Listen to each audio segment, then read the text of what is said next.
को तो देखना चाहिए। और सखियों के मन में भी उस सौंदर्य को देखने की इच्छा प्रकट हो गई। अब सारी सखियों ने उस पागल सखी को आगे कर लिया। आगे क्यों कर लिया? भगवान को कौन दिखा सकता है? भगवान को तो वही दिखा सकता है जिसने देखा होगा, है ना। इसीलिए गुरु ऐसा बनाना चाहिए जिसे आत्मज्ञान की व्यवस्था, जिसे आत्मज्ञान हो। अरे जिसने खुद ही नहीं देखा वो तुम्हें क्या दर्शन कराएगा महाराज? हाँ? गुरु सिख बधिर अंध का लेखा, एक न सुनई एक नहीं देखा। हाँ। सदगुरु तो वही होता है जिसने स्वयं ईश्वर का दर्शन किया हो। आज सारी सखियों की गुरु सिद्ध हुई वह पागल सखी। सखियों ने कहा तुमने देखा? कहाँ है वो? उसने कहा मैंने देखा, अपनी आंखों से देखा।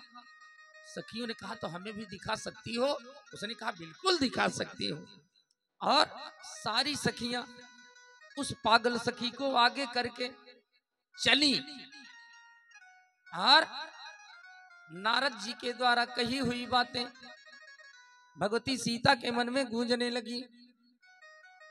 गोस्वामी जी ने मंगलमय संकेत किए, बोले चली चली अग्र करी प्रिय सखी सोई। चली अग्र करी प्रिय सखी सोई। चली अग्र करी प्रिय सखी सोई। प्रीति पुरातन लखइन कोई। प्रीति पुरातन लखइन कोई। चली अग्र करी प्रिय सखी सोई। चली अग्र करी प्रिय सखी सोई। सारी सखियों ने उसे आगे कर लिया और वह सखी आगे आगे, बाकी सारी सखियां भगवती सीता के साथ पीछे पीछे चली और पहुंची उस जगह कहा जहां भगवान श्री राम भैया लक्ष्मण के साथ फूल का दोना हाथ में लिए खड़े थे और सीता जी के चलने से उनके मंजुल मंजुल आभूषणों की ध्वनि उत्पन्न हुई। कैसे आभूषणों की ध्वनि उत्पन्न हुई? गोस्वामी जी कहते हैं, कंगन किंकिनी नूपुर ध्वनि सुनी। 3 प्रकार के आभूषणों की ध्वनि सुनाई पड़ी। कौन कौन से 3 आभूषण? कंगन, किंकिन, नूपुर। अच्छा ये बताओ, 3 गहना पहन करके कोई महिला चल रही है, हाथ में कंगन है, कमर में किंकिनी है, किंकिनी माने करधनी, किंकिनी है, अब पैर में घुघरू है, नूपुर, नूपुर माने घुघरू। कोई व्यक्ति जब ये 3 गहना पहन के चलेगा तो सबसे पहले क्या बजेगा? अरे भाई, चलने का उपक्रम पैरों से किया जाता है। पहले पैर हिलेंगे चलने के लिए तो सबसे पहले नूपुर बाजेगा, नूपुर माने घुघरू। और जब पैर हिलेगा तो कमर भी हिलेगी, जब कमर हिलेगी तो करधनी बजेगी। और जब पैर और कमर दोनों हिलेंगे तो चलने से हाथ हिलेगा, तब कंगन बजेगा। तो सबसे पहले नूपुर बजेगा, तब किंकिनी बजेगी, तब कंगन बजेगा। नियम ये है। लेकिन गोस्वामी जी ने उल्टा लिख दिया, बोले पहले नूपुर नहीं, पहले करधनी नहीं, बोले तब बोले पहले कंगन बजा। कंगन किंकिनी नूपुर ध्वनि सुनी। कहत लखन सन राम हृदय गुनी। कंगन किंकिन नूपुर के ध्वनि को सुन करके श्री राम ने लक्ष्मण से कहा। अब प्रश्न ये है कि पहले कंगन क्यों बजा? आगे वाले वाक्य में उत्तर दिया गोस्वामी जी ने। इसीलिए कहता हूं श्री रामचरितमानस गहराई से पढ़ने की आवश्यकता है। मानम पांडित्याभिमानम सत खंडेत इति मानसम। बड़े बड़े पंडितों के पांडित्याभिमान को काट के जहां फेंक दिया जाए उसे रामचरितमानस कहते हैं। सीताराम, उसे रामचरितमानस कहते हैं। जब तक विद्वानों के, ब्राह्मणों के, माता पिता, गुरु आचार्य श्रेष्ठ जनों के चरणों में बैठकर शास्त्रों के सिद्धांतों का अनुशीलन और परिपालन नहीं होगा, तब तक शास्त्र समझ में आने वाले नहीं है। 18 रोटी खा के 9 घंटा सो जाओ, विद्वान नहीं होगे। विद्वान बनना है तो त्याग करना पड़ेगा, सीखना पड़ेगा, प्रणाम करना सीखना होगा, दंडवत करना पड़ेगा, त्याग करना पड़ेगा, आदर करना पड़ेगा ब्राह्मणों का, तब मिलेगा, नहीं तो नहीं मिलेगा। आगे वाले वाक्य में गोस्वामी जी ने दिया उत्तर। कंगन किंकिनी नूपुर धुनि सुनि कहत लखन सन राम हृदय गुनि। क्या कह रहे हैं भगवान? बोले महानहु मदन दुंदुभे दीनी। मानो कामदेव नगाड़ा बजाते हुए चला आ रहा हो। अच्छा ये बताओ, कोई व्यक्ति जब नगाड़ा बजाएगा तो पहले क्या हिलेगा? पहले हाथ हिलेगा, और जब हाथ हिलेगा तो पहले कंगन बजेगा, पहले नूपुर बजेगा, पहले कंगन बजेगा। कामदेव मानो हाथ में नगाड़ा लेकर के नगाड़ा बजाते हुए चला आ रहा हो। मानहु मदन दुंदुभेव दीनी मनसा विश्व विजय कह कीन्ही। मानो सारे संसार को अपने बस में करने के लिए कामदेव नगाड़े बजाता हुआ जा रहा है। तो जब नगाड़ा बजाने के लिए कोई व्यक्ति हाथ हिलाएगा तो पहले कंगन बजेगा, और जब हाथ हिलेगा तो कमर हिलेगा, तब किंकिन बजेगी अर्थात करधनी बजेगी, और जब कमर हिलेगी तो पैर हिलेगा ही, तब नूपुर बजेगा। इसलिए गोस्वामी जी ने कहा कि कंगन किंकिनी, कंगन किंकिनी नूपुर धुनि सुनि, नूपुर धुनि सुनि कहत लखन सन राम हृदय गुनि। कहत लखन सन राम हृदय गुनि। कहत लखन सन राम हृदय गुनि। कंगन कंकन कंगन किंकिन कंगन किंकिन। भगवान राम ने लक्ष्मण से कहा, भैया लक्ष्मण कुछ समझ में आ रहा है? लक्ष्मण जी ने कहा नहीं समझ में आ रहा है। तब श्री राम ने कहा कि तात जनक तनयाय हसोई, धानुष यज्ञ जहि कारण होई। तात जनक, हे तात, ये जनक की वही कन्या है जिनका कल स्वयंवर है, जिनके लिए धनुष यज्ञ का स्वयंवर रखा गया है। और तब तक वह पागल सखी अन्य सखियों को लेकर के पहुंच चुकी थी।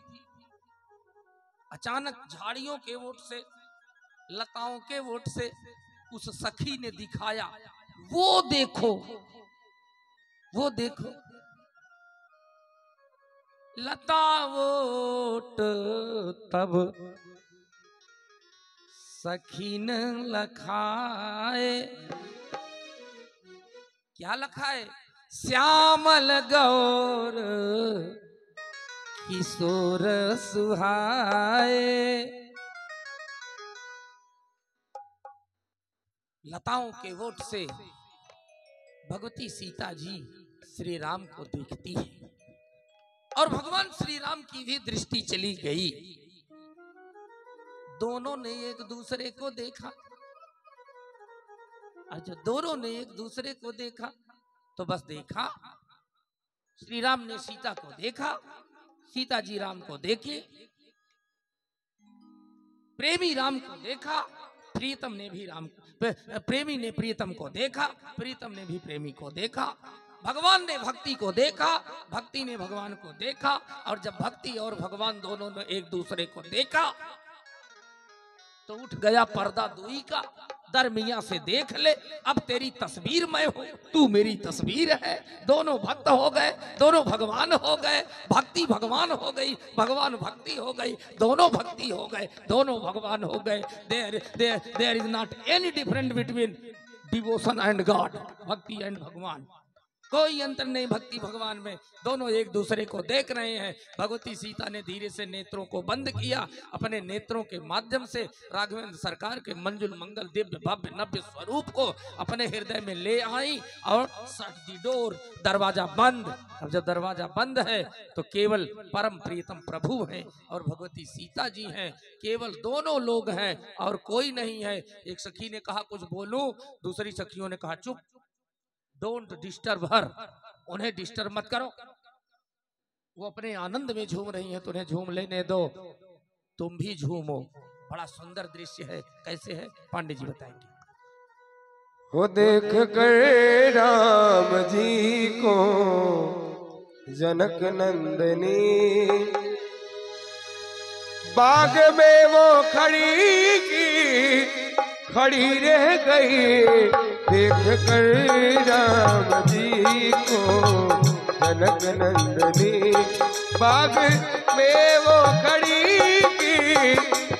रह गई। राम देखे सिया को, सिया राम को, राम देखे सिया को, सिया राम को। चारों अखियां लड़ी रह गई। राम देखे सिया को, सिया राम को। जय हो।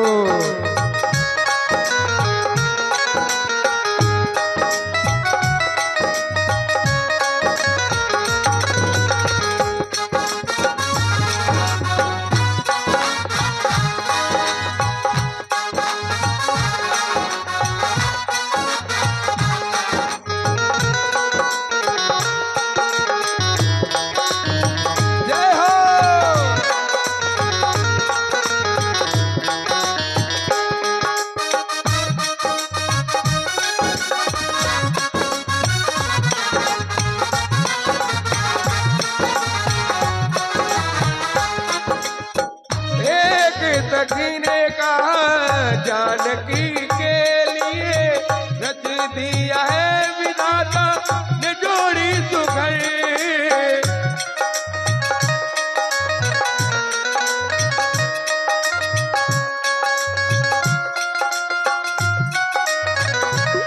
पर धनुष कहते तोड़ेंगे कुंवर राम जी, पर धनुष कहते तोड़ेंगे कुंवर राम जी। मन में शंका बनी रह गई। राम देखे सिया को, सिया राम को। चारों अखियां लड़ी रह गई। राम देखे सिया को, सिया राम को। जय जय।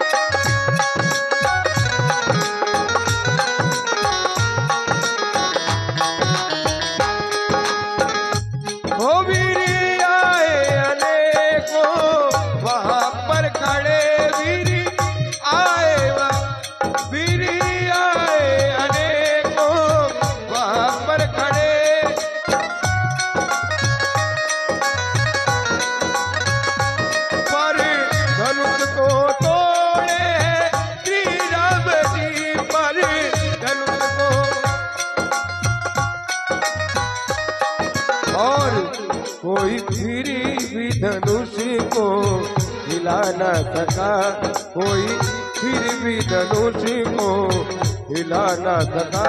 सबकी मस्तक तली की तनी रह गई, कोई फिर भी धनुष को हिला न सका। सबकी मस्तक तली की तनी रह गई, राम देखे सिया को, सिया राम को।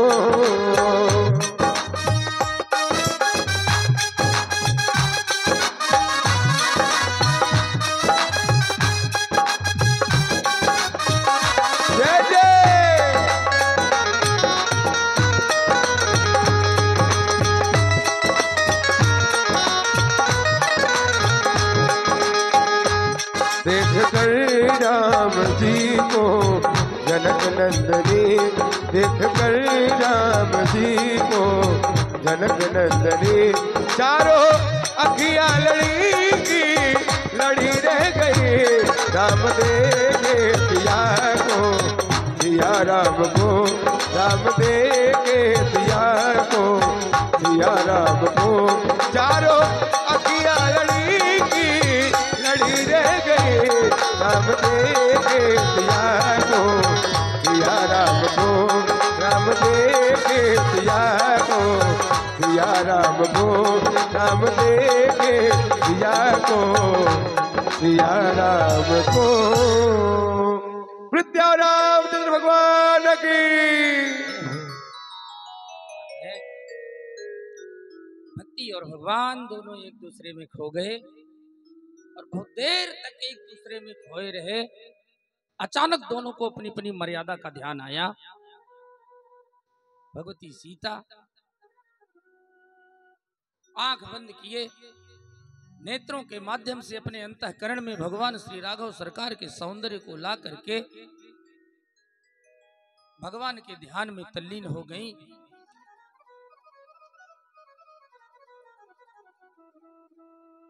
और भगवान श्री राम भी सीता जी के सौंदर्य को देखकर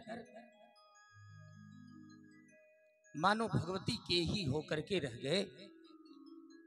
एक सखी ने कहा, अरे क्या आंख बंद करके ध्यान कर रही हो? आंख बंद करके ध्यान उसका किया जाता है जो सामने ना हो, और जब सामने खड़े हैं तो आंख बंद करने की क्या जरूरत है?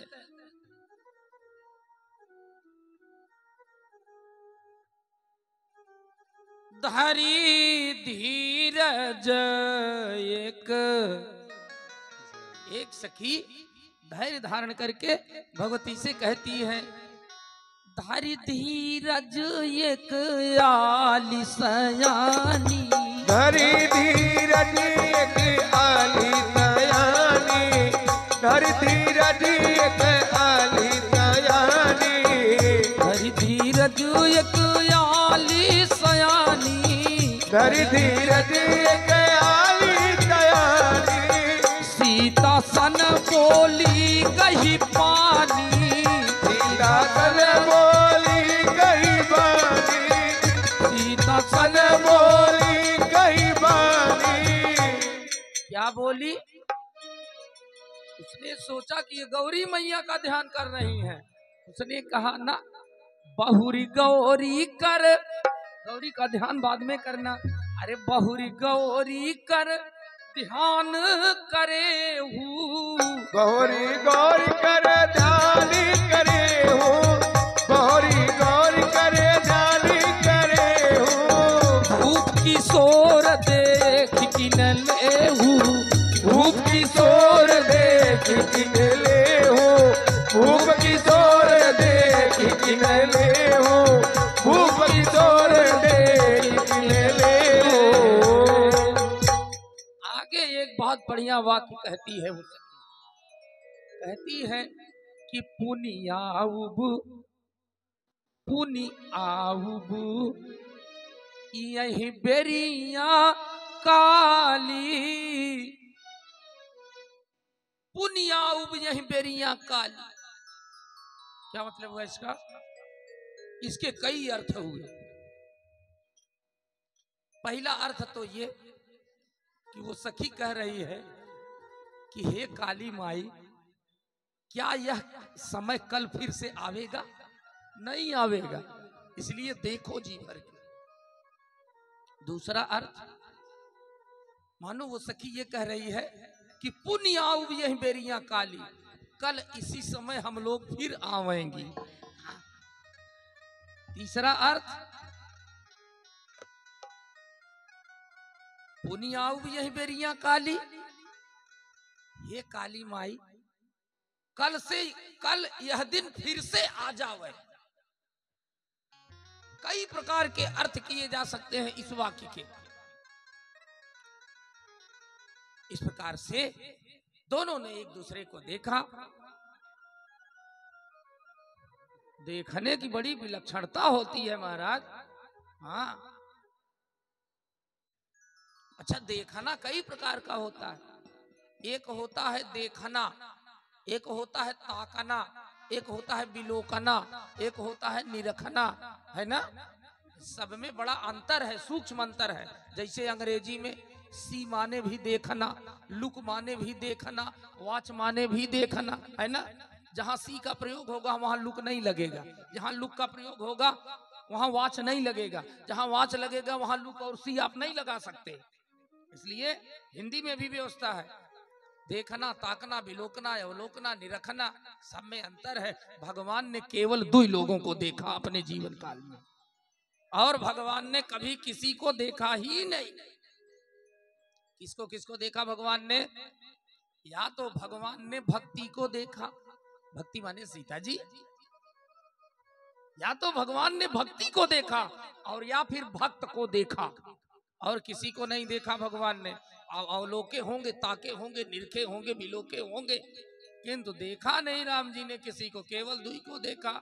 एक तो जानकी को देखा, बहुत बढ़िया गोस्वामी जी वर्णन करते हैं, अस जी जानी जानकी देखी, अस जी जानी जानकी देखी, अस जी जानी जानकी देखी। या तो जानकी को देखे भगवान, या तो भक्ति को देखे। जानकी माने भक्ति, सीता माने भक्ति। शांति सीता समा नीता आत्मा रामो विराजते। सीता जी भक्तों के लिए भक्ति स्वरूप है, ज्ञानियों के लिए शक्ति स्वरूप है, कर्मकांडियों के लिए ज्ञान स्वरूप है, सारे संसार के लिए जगत जननी जगदम्बा जानकी है, करुणामयी ममतामयी माँ है।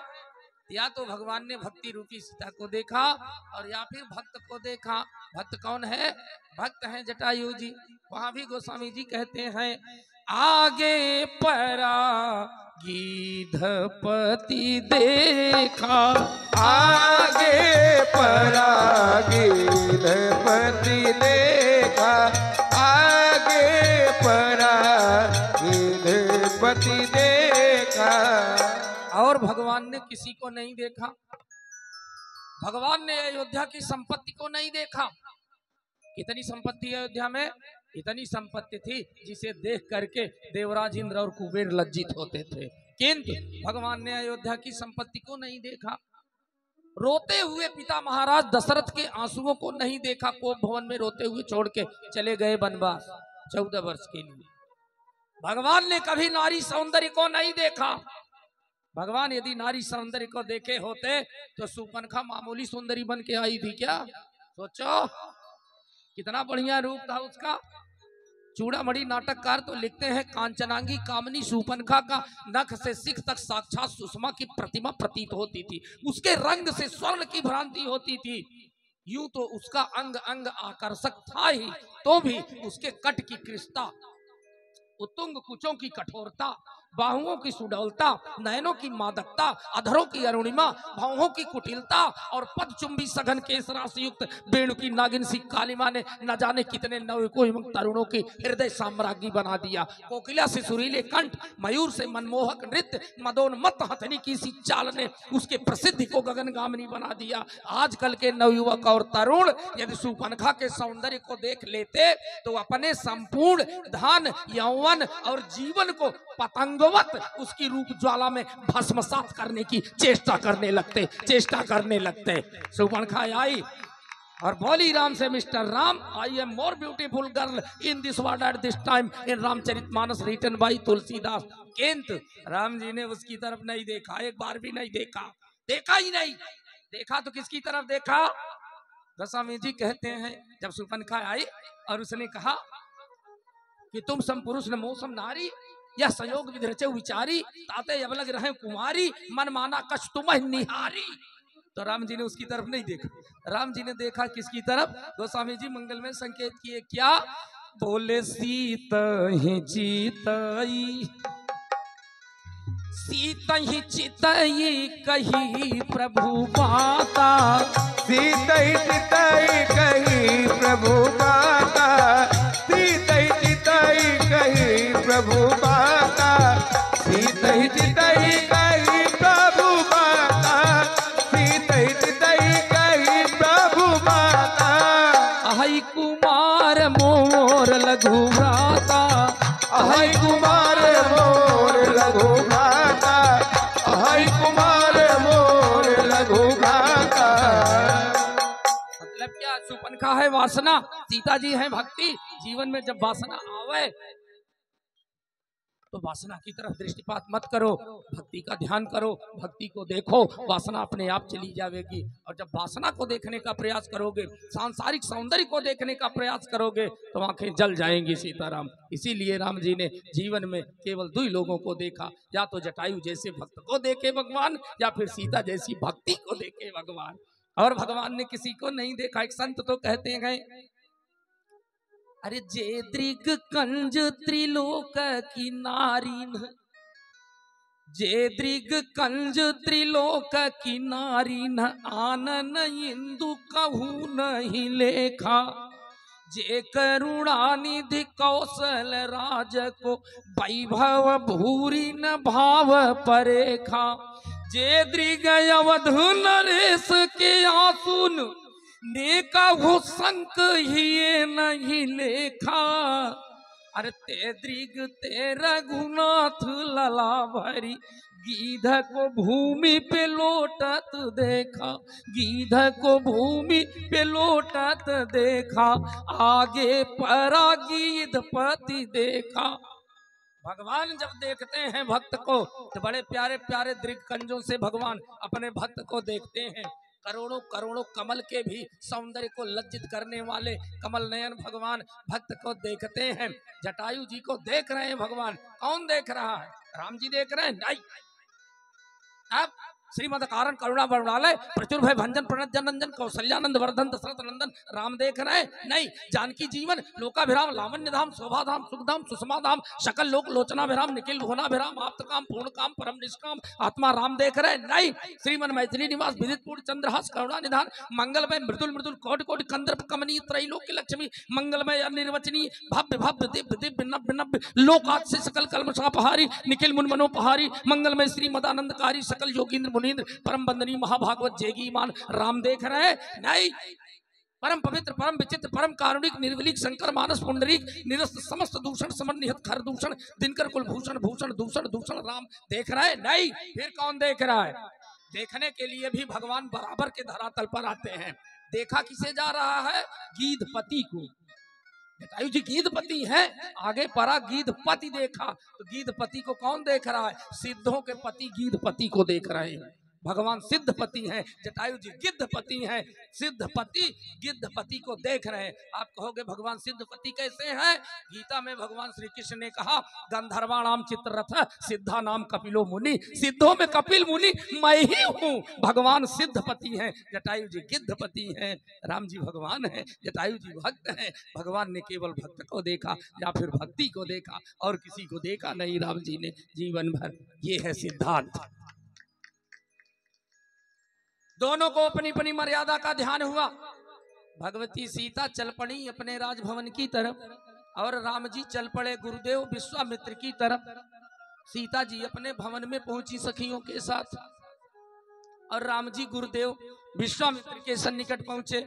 विश्वामित्र जी ने ध्यान से देखा राम जी को। विश्वामित्र जी पूजा वूजा करके बैठे हैं, घंटा भर से ज्यादा हो गया।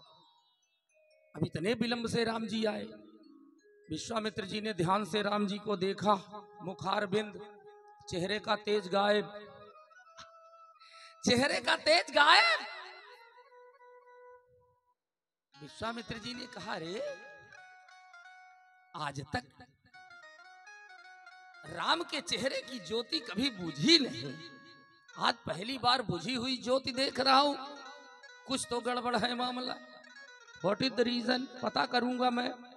विश्वामित्र जी ने बुलाया, बेटा राम आए। हाँ गुरुदेव। बोले बैठो। राम जी बैठ गए। अब बड़े प्यार से, ऐसे ही पूछना चाहिए बच्चों से।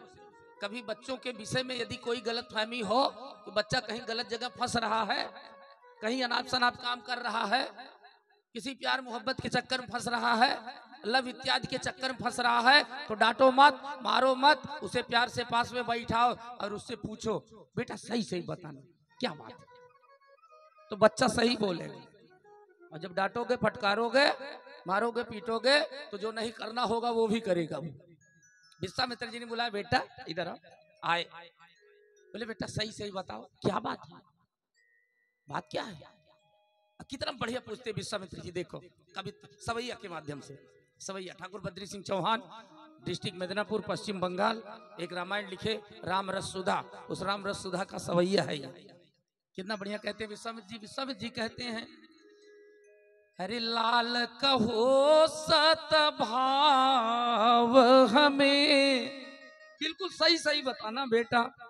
लाल कहो सत भाव हमें, की तयाजु गयो बहु देर भई है। कोमल मुख मलिन भये, किमि गात हूँ ज्योति हेराय गई है। आनन को रंग फीको लखात, सो काहू मनो द्युति छीनी लई है। लाल कहो बचन बोली सुधा सम, आजु लखो किमि रीति नई है। आज बिल्कुल नई रीति देख रहा हूं, क्या बात है। ऐसे कैसे, इतने अस्त व्यस्त, इतने त्रस्त, क्या बात है बेटा, सही सही बता। तो राम जी ने भी झूठ नहीं बोला, बिल्कुल सही सही बताया राम जी ने। कैसे बताया राम जी ने? राम जी ने कहा, जब हम रउआ के आदेश लेके फुलवारी में गई नी, बिहार में रउरे बोलते ना, राउर रउरे रउआ, तो राम जी कह रहे हैं कि रावरे को आयसुले फूल लेन गयो नाथ, शोभा क्या बखानऊ मिथिलेश फुलवारी की। विश्वामित्र जी ने कहा बात तो सही है, फुलवारी तो बढ़िया है। फिर राम जी ने कहा, नई नई बेलिन में बिकसे हैं प्रसून बर, हैं बहार बेला व गुलाब कचनार की। नाथ ते ही अवसर में गौरी पूजबे के हेतु, आई मिथिलेश की दुलारी वैसवारी की। भाई दशाए हमारी, अरे स्वामी सूरत बिसारी, देखी है जब से छवि जनक दुलारी की, देखी है जब से छवि जनक दुलारी की। विश्वामित्र जी ने कहा, बेटा क्या तुम भी वही चाहते हो जो जनक दुलारी चाहती है? विश्वामित्र जी त्रिकालज्ञ महात्मा थे, भूत भविष्य वर्तमान सब जानने वाले थे। विश्वामित्र जी ने कहा, क्या तुम्हारी भी वही इच्छा है? राम जी ने कहा, गुरुदेव आप सर्वसमर्थ हैं, आप त्रिकालज्ञ हैं। इतना कह करके लाए हुए पुष्प को राम जी ने विश्वामित्र जी को दे दिया। और जैसे विश्वामित्र जी फूल पाए, वापस फिर से पूजा किए। गोस्वामी जी संकेत किए, सुमन पाई मुनि पूजा कीन्ही। पूजा करने के बाद जब उठ खड़े हुए तो बड़े प्रसन्न हैं विश्वामित्र जी। उसके बाद क्या किए? आशीर्वाद दिए। वही आशीर्वाद जो दशरथ जी दंडवत प्रणाम करके नहीं पाए थे, जो चरणों को धो करके महाराज दशरथ नहीं पाए, भोजन करवा के नहीं पाए, चारों बेटों को चरणों में डाल दिया, नहीं पाए, आज वही आशीर्वाद विश्वामित्र जी ने सहृदय राम और लक्ष्मण को दिए। गोस्वामी जी मंगलमय संकेत किए, बोले सुमन पाई मुनि पूजा कीन्ही। सुमन पाई मुनि पूजा कीन्ही। सुमन पाई मुनि पूजा कीन्ही। तब आशीष दू भैया नदीनी। तब आशीष दू भैया नदीनी। तब आशीष दू भैया नदीनी। क्या आशीष दिए? अरे सुफल मनोरथ हो ही तुम्हारे। सुफल मनोरथ हो ही तुम्हारे। सुफल मनोरथ हो ही तुम्हारे। राम लखन सुनी भय सुखारे। राम लखन सुनी भय सुखारे। राम लखन सुनी भय सुखारे। राम लखन सुनी भय सुखारे। विश्वामित्र जी का आशीर्वाद मिल गया है, गुरुदेव भगवान का आशीर्वाद मिल गया है, संत का आशीर्वाद मिल गया है। श्री राम और भैया लक्ष्मण खूब प्रसन्न है, हृदय लबालब आनंद और उत्साह से भरा हुआ है। अब तो विवाह निश्चित है, अब विवाह हो करके रहेगा, दुनिया की कोई ताकत नहीं रोक सकती, और विवाह कल होगा। सीताराम बोलो भक्तवत्सल भगवान की जय। इन्हीं से चर्चा कल के सत्र में।